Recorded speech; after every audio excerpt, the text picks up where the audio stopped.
हाँ वही लागो।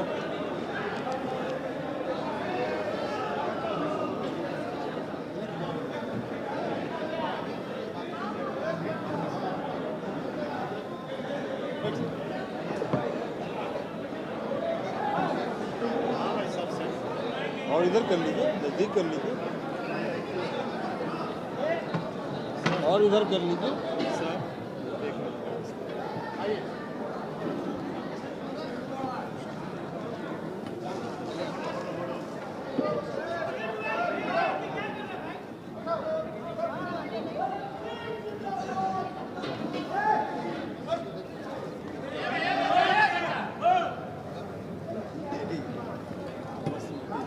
काहे तंग कर रहे हैं भाई, काहे उनको हड़का रहे हैं आप लोग, काहे हड़का रहे हैं? अरे बैठा ना, बैठिए ना आप।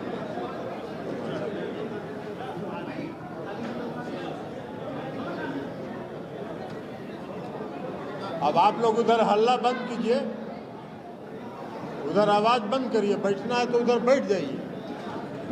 दरवाजा लगवा दीजिए, आते जाते रहेगा लोग। अरे बंद करो उधर से, दरवाजा बंद करवाइए। वो कुर्सी उधर रीना जी को, रीना जी को भी कुर्सी दीजिए, ले आओ ना कुर्सी, रीना जी को लो ना, बैठिए।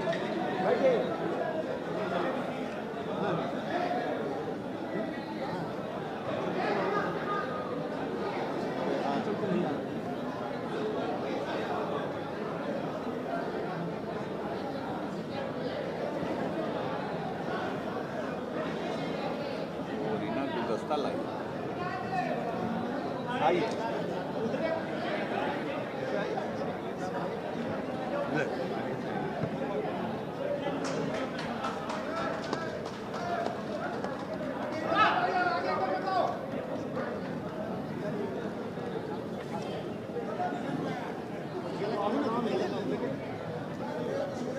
अब कृपा करके उधर आप लोग जो हैं आपस में जाते गप करना हो तो बाहर चले जाइए, पूरा मैदान है, यहाँ हल्ला मत कीजिए।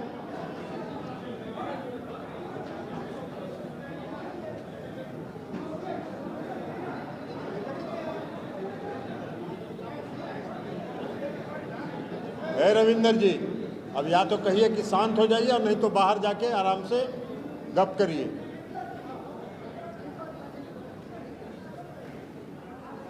केंद्रीय संसदीय बोर्ड के अध्यक्ष भाई उपेंद्र कुशवाहा जी, प्रदेश के जनता दल यू के अध्यक्ष भाई उमेश कुशवाहा जी, आपका नाम उपेंद्र जी ना बोले थे? ठीक बोले।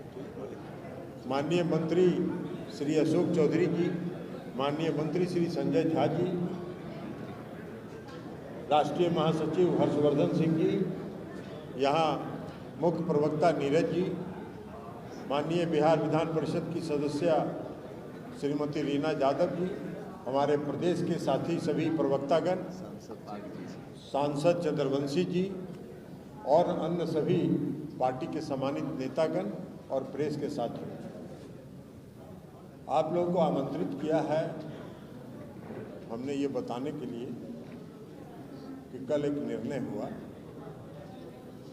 और माननीय मुख्यमंत्री जी ने पार्टी के सभी विधायक, विधानसभा के सदस्य, सभी विधान परिषद के सदस्य, बंद कर लीजिए ना आप, विधान परिषद के सदस्य, पार्टी के सभी सांसद, लोकसभा के, राज्यसभा के, सबों को आमंत्रित किया था उन्होंने और सबों से उन्होंने राय लिया, क्योंकि बहुत दिनों से सब लोग तरह तरह से मिलकर मुख्यमंत्री जी को अपनी भावना व्यक्त करते रहते थे। तो कल उन्होंने लिया, करीब 2 दर्जन से ज़्यादा लोगों ने अपनी राय व्यक्त की और सभी 100% लोगों ने यह कहा कि 2020 के विधानसभा के चुनाव में हम लोगों के, हमारे कार्यकर्ताओं के समर्थन से भारतीय जनता पार्टी जीती और भारतीय जनता पार्टी के कार्यकर्ताओं ने हम लोगों को हराने का काम किया। सौभाग्यवश हम लोग जो यहाँ जीत के बैठे हैं, हम लोग जीत के आ गए उनके पूरी साजिश के खिलाफ। इसलिए ऐसी परिस्थिति में आप निर्णय लीजिए, हम लोगों के साथ, उन लोगों के साथ रहना है कि नहीं रहना। और तब मुख्यमंत्री जी ने कहा कि हम अपनी पार्टी के साथियों की राय से सहमत हैं और हम आज के बाद राष्ट्रीय जनतांत्रिक गठबंधन में नहीं रहेंगे। उसके बाद निर्णय हुआ, आप सब लोगों ने देखा, उसको बताने की जरूरत नहीं है। मुख्यमंत्री जी ने त्यागपत्र दिया, फिर सभी लोगों ने समर्थन किया, एक पार्टी भारतीय जनता पार्टी को छोड़कर और जो उनकी ओवैसी साहब की पार्टी के एक सदस्य हैं उनको छोड़कर बाकी सबों ने मुख्यमंत्री जी को समर्थन दिया और फिर से क्लेम हुआ और आज मुख्यमंत्री जी का शपथ ग्रहण। उसके बाद हमने देखा है कि भारतीय जनता पार्टी के कई नेताओं ने अलग अलग प्रेस कॉन्फ्रेंस किया और प्रेस कॉन्फ्रेंस करके कहा कि विश्वासघात हुआ, भाजपा गठबंधन धर्म का पालन करती है, हम लोगों ने के जनमत के साथ खिलवाड़ हुआ। उन लोगों को ये बोलने के पहले अपने गिरेबान में झांकना चाहिए। बिहार के मुख्यमंत्री नीतीश कुमार जी विश्वासघाती नहीं है, वो विश्वासघाती है और भारतीय जनता पार्टी विश्वासघाती है। राष्ट्रीय जनतांत्रिक गठबंधन का निर्माण कब हुआ था? राष्ट्रीय जनतांत्रिक गठबंधन का निर्माण हुआ था 1996 में, जब श्रद्धेय अटल जी, अटल बिहारी वाजपेयी जी, श्रद्धेय लाल कृष्ण आडवाणी जी, श्रद्धेय मुरली मनोहर जोशी जी और हम लोगों के नेता श्रद्धेय जॉर्ज फर्नांडिस साहब, इन लोगों ने मिलकर राष्ट्रीय जनतांत्रिक गठबंधन का निर्माण किया था 1996 में।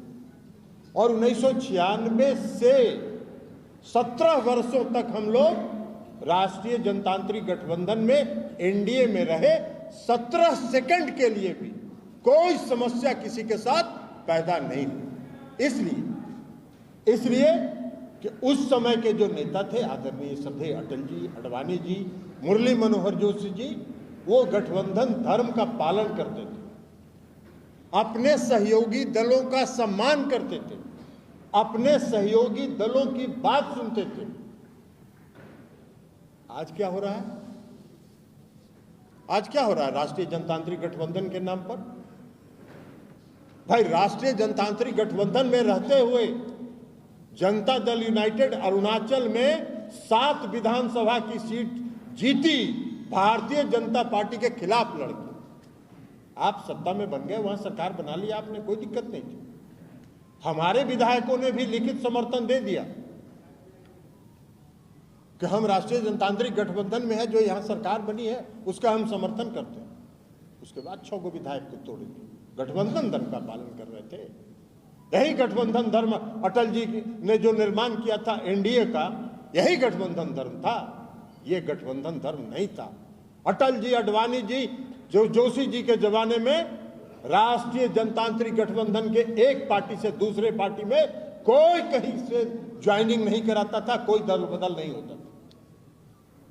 आपने 7 में से 6 विधायकों को तोड़ लिया। उसके बाद भी हम मजबूत हैं। वहां हम लोकल बॉडी का चुनाव लड़े ईटानगर में, 10 आप जीते, 9 हम जीते और एक जो वहां की क्षेत्रीय पार्टी है उसका जीता, उसने आपको समर्थन नहीं किया। 5 महीने तक वहां मेयर का चुनाव नहीं हुआ। अंत में हम ही लोगों ने कहा कि भाई दे दो उन्हीं लोगों को समर्थन, तो 11 हुआ उनका, तब वहां मेयर का चुनाव हुआ। हम उसके बाद भी वहां मजबूत हैं और चुनाव लड़ेंगे। खैर उस बात को छोड़िए, लेकिन हमने कहा कि अरुणाचल में क्यों आपने दल बदल कराया राष्ट्रीय जनतांत्रिक गठबंधन के अंदर में? जनता दल यूनाइटेड के 6 विधायकों को क्यों आपने तोड़ा? 2019 के लोकसभा के चुनाव में आपको जरूरत थी, आप देश के प्रधानमंत्री बनने वाले थे, तो इसलिए कोई गड़बड़ नहीं हुई, इसलिए कि आपको वोट चाहिए था। और जैसे ही 2020 का विधानसभा का चुनाव आया,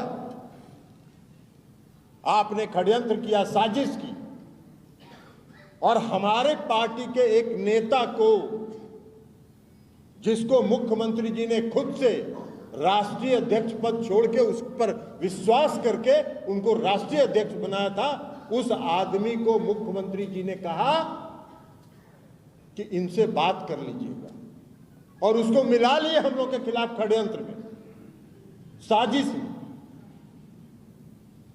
और साजिश करके कितने कैंडिडेट थे लोजपा के, उसमें जो भारतीय जनता पार्टी के नेता थे, सारे भारतीय जनता पार्टी के नेताओं को उन लोगों ने लोजपा में भेज के टिकट दिलवा के और अपने सभी कार्यकर्ताओं को यह निर्देश देके कि लोजपा के साथ लगे रहो,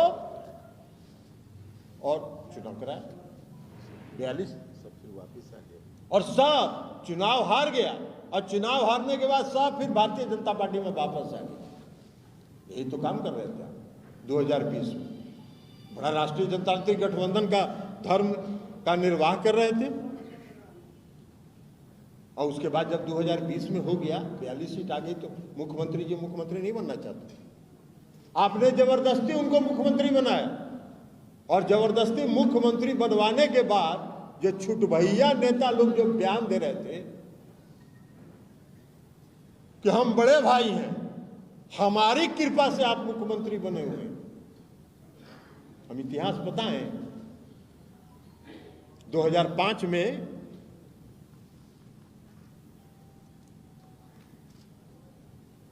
आप कह रहे हैं कि 2005 में कितना सीट था जेडीयू को? 2005 में जेडीयू को 88 था, आपसे ज्यादा सीट था विधानसभा के चुनाव, तब भी बहुत ज्यादा था। तब भी मुख्यमंत्री जी ने कभी ये नहीं कहा, और हमारी पार्टी के एक कार्यकर्ता और एक नेता ने ये नहीं कहा कि हम बड़े भाई हैं और भारतीय जनता पार्टी छोटी पार्टी है। वो छोटा भाई है, हम बड़े भाई हैं। पूरे सम्मान के साथ मुख्यमंत्री जी ने गठबंधन धर्म का पालन किया। 2010 के चुनाव में हमको कितना था? जनता दल यूनाइटेड को 118 सीट थी। 118 पर नीतीश कुमार जी अकेले सरकार बना सकते थे। उन्होंने कहा कि नहीं, राष्ट्रीय जनतांत्रिक गठबंधन है, बीजेपी भी है इसमें, उसको भी पर्याप्त सम्मान और इज्जत के साथ उन्होंने हिस्सेदारी दी। कभी नहीं कहा 2010 से 2015 तक, 2013 तक जब तक वो एनडीए में थे, कभी उन्होंने नहीं कहा कि हम बड़े भाई हैं, आप छोटे भाई हैं। कितना हिस्सेदारी दी उनको, बराबर का हिस्सेदारी दिया उनको। 2015 से 2017 तक, 2017 से 2020 तक कौन बड़ा भाई था? आपको कितना है भाई? प्रधानमंत्री इस देश के बिहार के 2015 के विधानसभा के चुनाव में 42 आम सभा किए थे ना, 42 आम सभा किए थे, और जीते कितना? मात्र 53 सीट। उसके बाद जब हम लोगों ने 2017 में राष्ट्रीय जनतांत्रिक गठबंधन में जाने का फैसला किया, कौन बड़ा था? कभी हम लोगों ने कहा क्या कि हम बड़े भाई हैं, आप छोटे भाई हैं? कभी नहीं कहा हम लोगों ने, इसलिए कि नीतीश कुमार जी कहते हैं कि गठबंधन अगर करिए तो साथी के साथ सम्मान का भाव रखिए और सम्मान के भाव के साथ चलिए। आप क्या करते हैं? आप कौन सा धर्म का पालन करते हैं? अभी बोल रहे हैं कि बड़ा जनमत का अपमान हुआ, और 2015 में जब नीतीश जी जीते थे तो किसके गठबंधन से जीते थे? किस गठबंधन के साथ जीते थे? नीतीश कुमार जी जीते थे महागठबंधन के, और महागठबंधन से जीतने के बाद 2017 में जब एनडीए में शामिल हो गए तो बड़ा जनमत का सम्मान हो रहा था, और आज जनमत का अपमान हो रहा है। बाहर भैया क्या है, क्या हिसाब है? कौन सा खेल करना चाहते हैं आप? न गठबंधन धर्म का पालन करते हैं, न अटल जी अडवाणी जी ने जिन सिद्धांतों पर, नीतियों पर राष्ट्रीय जनतांत्रिक गठबंधन का निर्माण किया, न उसका पालन करते हैं। आप कर क्या रहे हैं? देश की जनता ने आपको मैंडेट दिया, देश की जनता ने आपको जो मैंडेट दिया, वो मैंडेट किस लिए दिया? वह देश में शासन न करिए। देश में शासन करने के बजाय, देश की समस्याओं से उलझने के बजाय पूरे देश में तनाव पैदा कर रहे हैं। पूरे देश में तनाव पैदा कर रहे हैं। तनाव करके विकास नहीं होता है। और इसीलिए 2005 में ही मुख्यमंत्री जी ने कहा था, न्याय के साथ विकास, सामाजिक सद्भाव, सांप्रदायिक सद्भाव। आप कौन सा माहौल खराब कर रहे हैं पूरे देश का? मेरे महंगाई बढ़ रही है। आपने कहा कि 2 करोड़ लोगों को रोजगार देंगे। कितना को रोजगार दिया आपने? वह 3 लाख लोगों ने आर्मी की परीक्षा 3 साल पहले पास की है, कोरोना काल के पहले। 3 लाख से ज्यादा लोगों ने पास किया है। उनका मेडिकल टेस्ट हो गया। आज तक नियुक्ति पत्र जारी नहीं हुआ, उसको बंद कर दिए और 4 साल के लिए अग्निवीर बना रहे हैं। अग्निवीर भी बना के आप कौन सा काम करना चाहते हैं इस देश में? 4 साल के बाद उसको रोड पर भेज दीजिएगा, वो बेरोजगार कहां जाएगा? और उन 3 लाख लोगों का क्या हुआ जो दौड़ में कम्पीट किए, मेडिकल में कम्पीट किए, सब में कम्पीट किए, उनका मेडिकल टेस्ट हो गया और आज तक उनको नियुक्ति पत्र नहीं मिली। हमने देखा था जब अग्निवीर का योजना लागू हुआ था तो उनके कोई एक बड़ा भारतीय जनता पार्टी के नेता हैं, विजय वर्गीस, उन्होंने कहा कि अरे पास करेगा 4 साल के बाद तो हम भारतीय जनता पार्टी के ऑफिस में सबको सिक्योरिटी गार्ड में रख लेंगे। किसी अखबार में देखा था। यही तो सोच है आपकी, यही तो आपको देश चलाने की सोच है। तो देश चलाने की का जो सोच है उसके आधार पर देश तरक्की नहीं करेगा। बिहार अगर तरक्की किया है मुख्यमंत्री नीतीश कुमार जी के नेतृत्व में तो काम के प्रति समर्पण भाव से। अब भाषण दे रहे एगो हमरे जो जिनका नाम लिए श्री RCP सिंह साहब जो पहले यहाँ थे, जिनको मुख्यमंत्री जी ने अपना इस्तीफा देके उनको बना दिया था, उनका भी देख रहे हैं जनमत का अपमान हुआ। अरे जो 4 आदमी नीतीश कुमार जी को लेके चले गए थे राष्ट्रीय जनतांत्रिक गठबंधन में, उसमें आप भी एक थे, तो उसमें जनमत का अपमान आपको नहीं दिखाई पड़ रहा था? अरे आप तो नीतीश कुमार जी ने जो विश्वास किया, जो आप पर उन्होंने भरोसा किया, आंख मूंद कर आप पर विश्वास किया और आपने आंख मूंद कर नीतीश कुमार जी के पीठ में छुरा भोंकने का काम किया, उनके पीठ में छुरा भोंकने का काम किया और भारतीय जनता पार्टी के एजेंट बन के जनता दल यूनाइटेड के अंदर आप अब प्रवचन दे रहे। उसमें से 4 आदमी जो हमने कहा सलाह देने वाले में एक आदमी भी हैं, संजय झा जी, तो ये तो हैं अभी हम लोग के साथ, ये बरकरार हैं। मनीष जी कह रहे हैं हम भी थे, आप भी थे क्या? तो इसलिए उसमें एक ही थे और एक जो राज्यसभा में उप सभापति हैं हरिवंश जी, वो कल मीटिंग में नहीं आए थे, वो एकमात्र थे जो नहीं आए थे। हमने उनसे फोन पर बात किया, उन्होंने कहा कि नीतीश कुमार जी ने हमको सार्वजनिक जीवन में लाया है, हम नीतीश कुमार जी के साथ हैं और नीतीश कुमार जी के साथ रहेंगे। तो 2 हो गए और 2 लोग चले गए उधर। एगो राष्ट्रपति के पत्रकार सलाहकार हो गए, हाँ एगो तो टोटल एजेंटे हो गए, उनके टोटल एजेंट हो गए। तो ये स्थिति थी। तो इसलिए आज है। अब एक हम देख रहे थे कि सुशील मोदी जी का भी कुछ बयान था, सुशील मोदी भी कुछ बोल रहे हैं। भाई देखिए, सुशील मोदी जी नीतीश जी के मित्र रहे, हम सुशील मोदी जी पर कुछ बोलना नहीं चाहते, इसलिए कि सुशील मोदी जी नीतीश जी से उनका अच्छा संबंध था। इसकी सजा उनको दिया भारतीय जनता पार्टी। वो रोड पर बेचारे उनको रख दिया।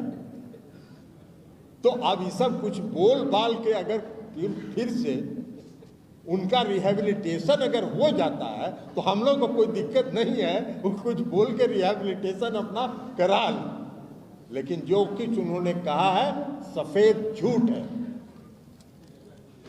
और रविशंकर प्रसाद बेचारे कुछ बोल रहे हैं, वो भी बेरोजगार है आजकल, सरकार में थे, मंत्री थे, ड्रॉप हो गए, मंत्री से ड्रॉप हो गए तो अब कुछ बोल रहे हैं। तो अब 2 साल बचा है, कहीं फिर एक आध चांस लग जाए 2-4-6 महीना के लिए, तो इसलिए वो प्रयास में है। तो उनके प्रति भी हमारी सहानुभूति है, सुशील जी के प्रति हमारी सहानुभूति है। आई संजय जायसवाल जी तो आरजेडी में के कैंडिडेट न रहे हैं, संजय जायसवाल जी कौन सी प्रवचन दे रहे हैं, विश्वासघात बता रहे हैं। अरे विश्वासघात तो आप करते हैं, विश्वासघाती आप हैं, गठबंधन धर्म का पालन आप नहीं करते हैं। तो इसलिए ये सब बात साफ रिकॉर्ड पर आ जाना चाहिए कि वो गलत है।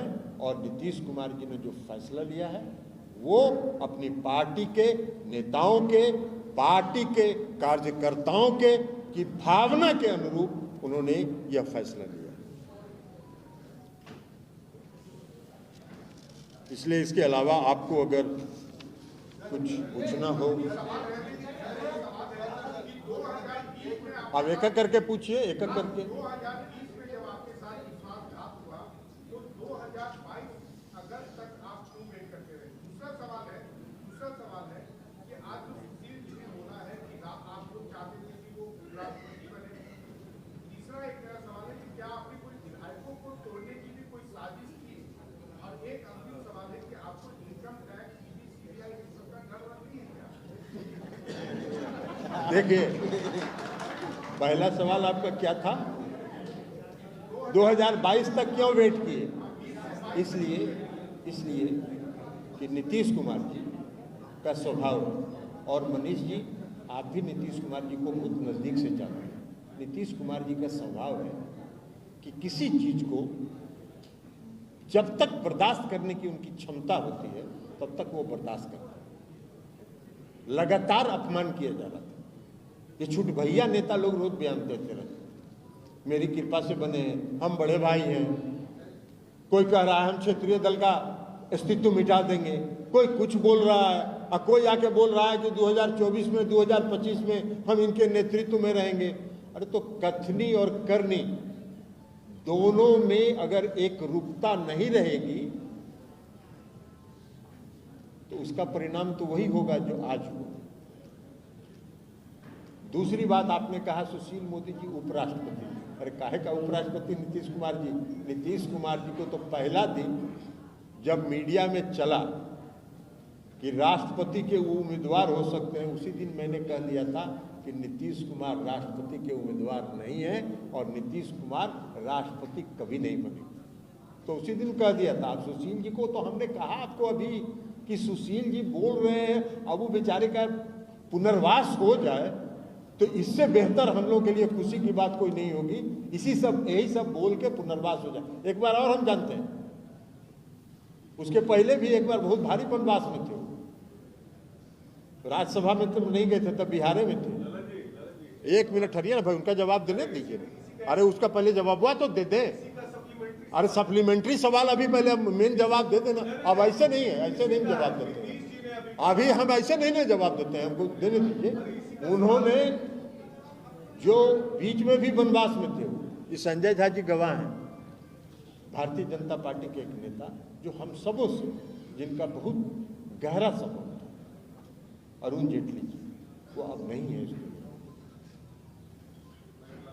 और अरुण जी ने, हम और संजय झा दोनों थे, अरुण जी ने कहा एक दिन, हम उसमें एनडीए में नहीं थे, हम उसमें महागठबंधन के पथ निर्माण मंत्री थे, और हम गए थे अरुण जी से, जब जाते थे तो हम लोग मिलते थे और वो भी प्रेम से खिलाते थे कहीं भी ले जाके।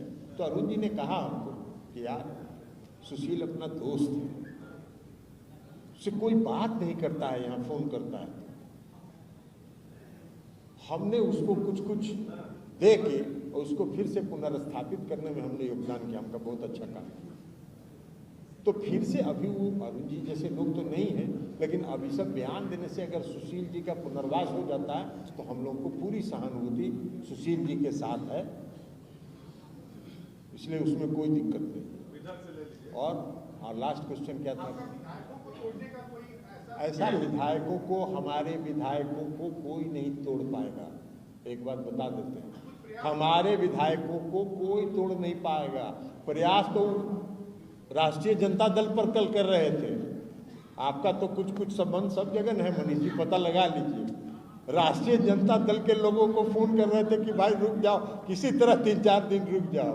तो ये सब काम वो लोग उधर करते हैं, इधर कोई उनका एजेंटे अब नहीं बचा। एक एजेंट था जिसको नीतीश कुमार जी पहचान लिए और विदा कर दिए, बेटिकट कर दिए। अब तो बेटिकट कर दिए तो अब कहाँ उनका कौन एजेंट यहाँ बचा है जिससे वो प्रयास करते? बोलिए अब आप। और इनकम टैक्स, सीबीआई और ईडी से हम लोग को क्या डर लगेगा? हम लोग कोई कंपनी चलाते हैं? हम लोग कोई कंपनी चलाते हैं कि मनी लॉन्ड्रिंग करते हैं? जितना ही भी सीबीआई या ईडी लगाना है लगा लें, हम लोग को कोई फर्क नहीं पड़ता है। हम लोग का आमदनी हम लोग का कृषि से है, हम लोग का आमदनी हम लोग के वेतन से है, हम लोग का आमदनी जो घर है उसके किराया से है। इसके अलावा कोई आमदनी का स्रोत नहीं है। उनको जितना ईडी लगाना है लगा लें।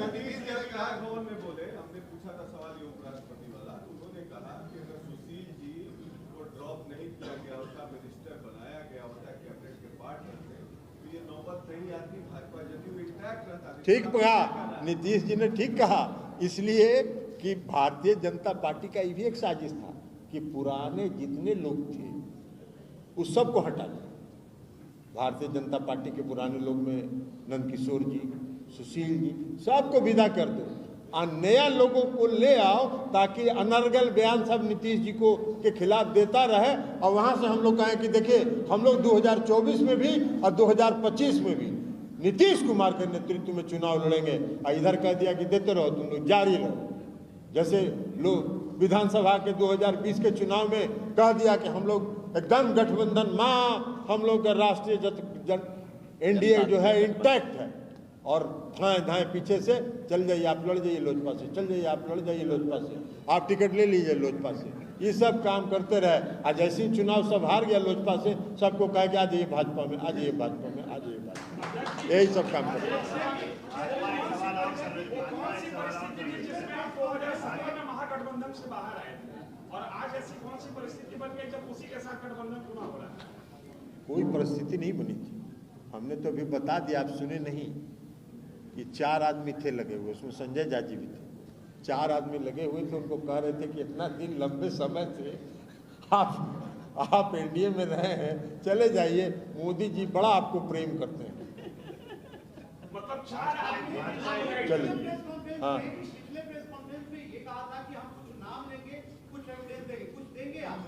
एक आदमी है, उसका बाइट लीजिएगा तो उसको भेज देंगे। एक आदमी है यहाँ, मोनी कहाँ है जी? मोनी को बुलाओ। वो आदमी, वो आपको बता देते हैं, वो आदमी आरसीपी सिंह के घर पर 24 घंटा रहता था। अरे सुनिए ना बात, तो प्लीज शुरू कर रही है। 24 घंटा वो आदमी आरसीपी सिंह के घर पर रहता था, दिन में भी और रात में भी। और वो जब उनका पूरा षड्यंत्र समझा तो वहां से भाग के यहाँ चला, कहा कि बाप रे बाप। उसके पिताजी जब नीतीश कुमार जी बाढ़ से लोकसभा का चुनाव लड़ते थे तो उसके पिताजी नीतीश कुमार जी के कार्यकर्ता होते थे, उनके समर्थक थे। लेकिन अब वहां तो वो देखा, कहा कि सर यहाँ तो पूरा षड्यंत्र हो रहा है। रोज रात में एक दिन बीच करके जो भारतीय जनता पार्टी के उसमें प्रभारी थे वो 10 बजे 10:30 बजे रात में आते थे और नीतीश जी को, और नाम तो आप जानबे करते हैं मनीष जी, अब आपको तो क्या बताना है, फिर सब बात पूछना चाहते हैं। और वो लिस्ट देते थे आरसीपी सिंह को कि सबको टिकट दिलवा दीजिए, जीत जाएगा। कहाँ है वो? बुखारो गया है। आप लोग कहिएगा तो कल परसों तक वो आ जाएगा, उसका बाइट दिलवा देंगे आप लोग। तो वो कहता आके कहा हमसे, और कई लोगों को कहा, ये थे क्या गए प्रकाश जी हैं ही, और एक एबीपी वाले प्रकाश जी हैं यहाँ क्या, कहाँ बाहर है, और लाइव पर उनके सामने वो ये बात कह चुका है कि सर 10 बजे रात में आते थे और उनको एगो लिस्ट देते थे और कहते थे कि किसी तरह लड़ भिड़ के इस सबको टिकट दिलवा दीजिए पार्टी से, अगर जीत गया तो आपका आदमी रहेगा, और हार गया तो नीतीश कुमार कमजोर हो, यही वर्षन था। भाजपा एक बात और बोल रही है, 2017 में जिस वजह से आप लोगों ने गठबंधन तोड़ा था, क्या उसका जवाब मिल गया? सब मिल गया। 2017 में हम लोगों ने जो तोड़ा था, IRCTC का हो गया ट्रायल, 17 में चार्जशीट हुआ, आज तक ट्रायल नहीं शुरू हुआ। अरे ये सब किसको ड्रामा सिखाते हैं ये लोग? ये वही बात कंफर्म कर रहे हैं जो मनीष जी अभी पूछ रहे हैं कि CBI ED का डर दिखा के, और अभी भी जो ये सब कुछ जो चर्चा मार्केट में थी ना कि फिर महागठबंधन बन सकता है, तो उसके बाद CBI का रेड हुआ, ED का रेड हुआ, ये सब रेड हुआ, ये सब उसी का दबाव बनाने के लिए, तो कोई डरने वाला नहीं है उनका ED और CBI से, इसलिए कि कोई यहाँ घपला नहीं करता है। शपथ ग्रहण के बाद नीतीश कुमार ने ये कहा है कि जो 14 में आए थे वो 24 में चले जाएंगे, तो क्या पार्टी चाहती है कि वो प्रधानमंत्री पद के उम्मीदवार बने, और चूंकि अब रीजनल पार्टी से आते हैं तो क्या आप चाहेंगे? देखिए ये कोई भी मुख्यमंत्री पूरा समझ गए आपका, हम आप क्या बोलते हैं हम ककारा समझते हैं। सुकेश जी आप क्या बोलिएगा, हम ककारा समझते हैं। 2024 में विपक्ष उनके नाम का समर्थन करे, क्या आप ऐसा चाहेंगे? नहीं, ये तो हमारे चाहने की बात नहीं। देखिए ये हमारे चाहने की बात नहीं, लेकिन ये हम लोगों ने पहले भी कहा है कि नीतीश कुमार जी प्रधानमंत्री के योग्य हैं। योग्यता का मतलब ये नहीं होता है कि वो उसके उम्मीदवार, दोनों में बहुत अंतर है। योग्य होने का मतलब है कि जिसको विजन हो, जिसको देश चलाने की क्षमता हो, जिसको शासन चलाने की क्षमता हो, जो देश की समस्याओं को बारीकी से समझ सके, ये सारे गुण नीतीश कुमार जी के में हैं।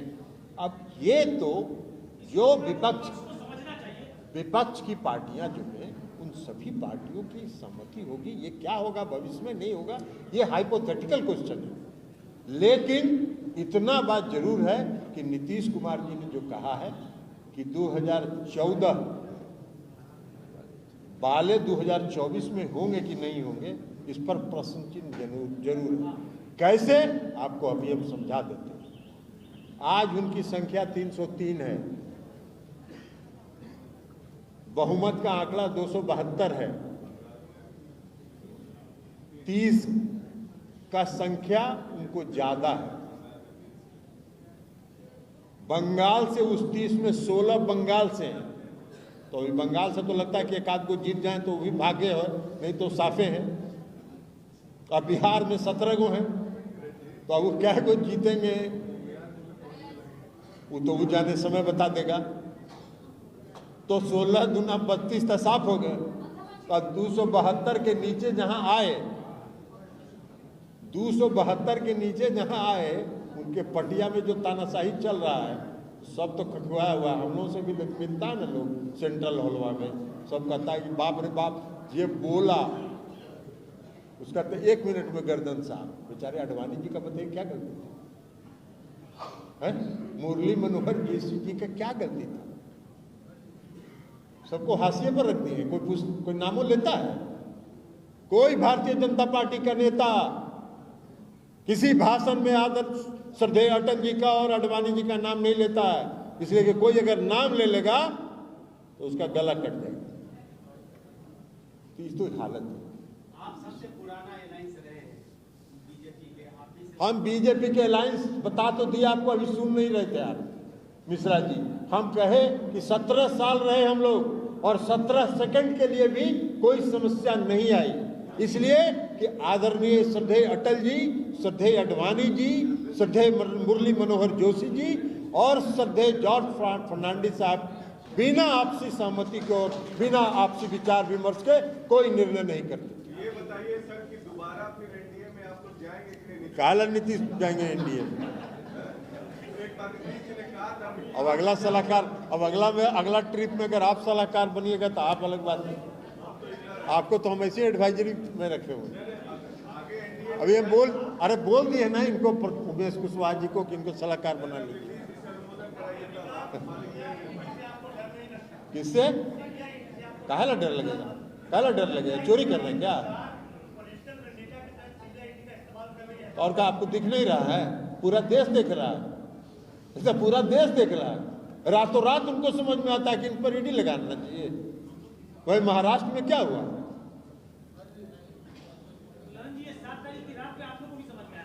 हम लोग ईडी और सीबीआई से समझ में नहीं आया, हम लोग को बहुत पहले समझ में आया था। ये आ गया, अभी आपको खोज रहे थे हम। इधर आइए जरा आगे, इनको जरा माइक दो। अभी मनीष जी जो सवाल पूछ रहे थे, सुकेश जी, और वो एक आपको मोनी से भेंट करवाए थे ना उस दिन। मोनी आपके सामने स्टेटमेंट दिया था ना, आज नहीं है, वो बोकारो चला गया है, नहीं तो आज यहाँ सबके सामने देता। अब जरा मोनी क्या स्टेटमेंट आपको दिया था, ये सबको सुना था। नहीं, इनको हमने पत्रकार की हैसियत से सुनवाया था कि इनके रिकॉर्ड जानकारी के लिए। तो आप भी थे और दूसरे भी थे, दूसरे प्रकाश द्वय थे। तो ये साजिश थी, एक षड्यंत्र था। अब बोल रहे हैं वो तो क्या करें, अब एजेंट हो गए थे, तो अब एजेंट क्या बोलेगा कि हम एजेंट थे। अब जाए ना, जहां मन करे वहां चले जाएं, फिलहाल खुला मैदान है, एजेंटी करें, इसमें कहाँ कोई दिक्कत है यार। मतलब आपका ऑपरेशन सक्सेस रहा, आपने जो कोई ऑपरेशन नहीं है, सब ऑपरेशन आपका था मिश्रा जी। बहुत बहुत धन्यवाद।